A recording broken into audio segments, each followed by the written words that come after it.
What's up? Hey you, how's it going?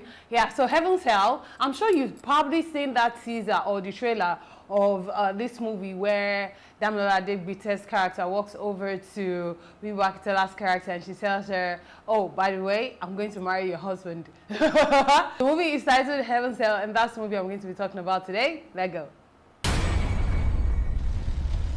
Hey you, welcome back to my channel. My name is Adenike Adebayo-Esho. I am a movie and lifestyle vlogger. Please subscribe to my channel.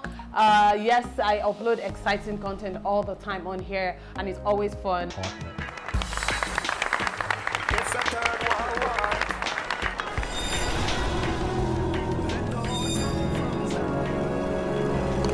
One more thing. I'm going to marry your husband.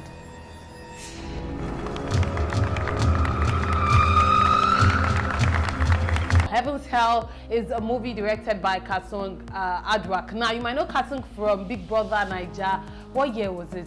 The time period of, I think, Gideon Okeke.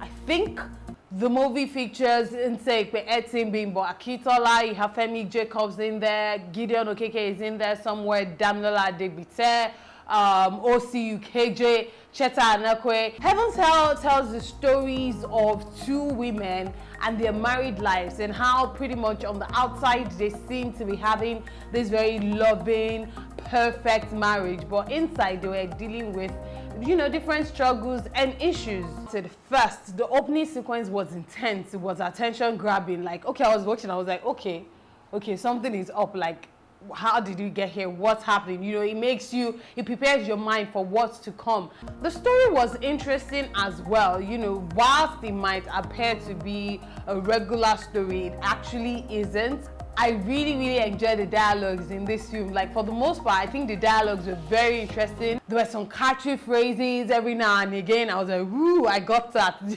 you understand? Which I think when dialogues are witty and they're interesting, it also keeps me interested. Storytelling for the first act of the film was okay, even though it makes you wonder, okay, what is going on with this other person? But they do get to it later. Let me talk about the acting and the performances in the film. Two people stood out to me and nothing surprising, but can I just say that Bimbo Akitola is such a phenomenal actor. Likewise, Nse Ikpe Etim also did very well in her own right. She held that character and I think she did a good job with it.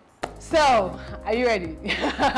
What I didn't quite like, number one, the other part of the casting. Aside from Bimbo Akitola and Nse, I didn't quite like the other pairings for the leads and the supportings in the film. There was just a disconnect somewhere. They didn't quite connect with their characters. There was no chemistry between the actors. If not for Bimbo and if not for Nse, that story would probably have fallen flat because they held it down in their own rights. But it's supposed to be like a collective effort, you know, but whenever they all came together, it just did not work. So it's worthy of note that this movie was shot a while ago. Like, I think it's been a few years. It's been at least 4 years. The costumes in the film were not good.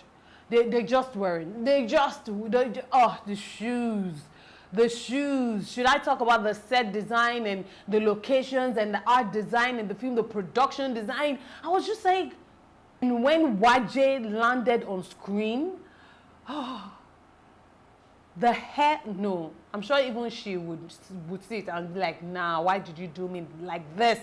Now, let's talk about the other side of the storytelling that I was talking about earlier. It might seem like I'm talking out of both sides of my mouth here, but maybe if you watch it, you understand what I'm saying, because the second part of the storytelling, or from the second act, I didn't like it. I didn't like it at all. So I felt like the story wasn't properly told and it contributed to the effect the movie might have had on the audience by the end of the film. If they had intertwined the storyline instead of focusing on one person for the first part and then another person for the second part, I think if they had mixed the two and intertwined and gone back and forth, that might have made it more intriguing and interesting.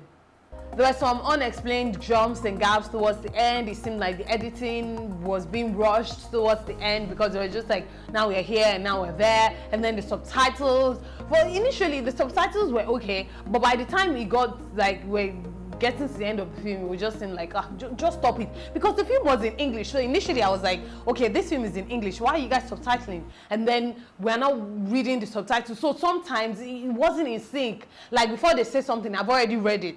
So I'm like, oh, okay. All those little details I felt contributed to making the story not as strong and powerful as it could have been. Because it was indeed a powerful storyline. I just didn't think it was well told. But anyway, over 5, I would probably rate the movie Heaven's Hell a 2.5 over 5. It wasn't terrible. It wasn't a waste of time. You know, it was a good watch. But yeah, that's just what it is. What do you guys think? I know some of you have seen it. It was at the cinemas for a while. I think it still is. I'm not sure in Nigeria. I'm not sure when it's going to come online and all of that. But do watch out for it. But yeah, what do you guys think of what I've just said? What do you think of the movie? What do you think of the actors in the film? What are your thoughts in general? Whatever they are, let me know down below in the comment section. Thank you guys so much for watching. I look forward to seeing you again very, very soon. You know how we do it. Remain in God and God bless you. Mwah!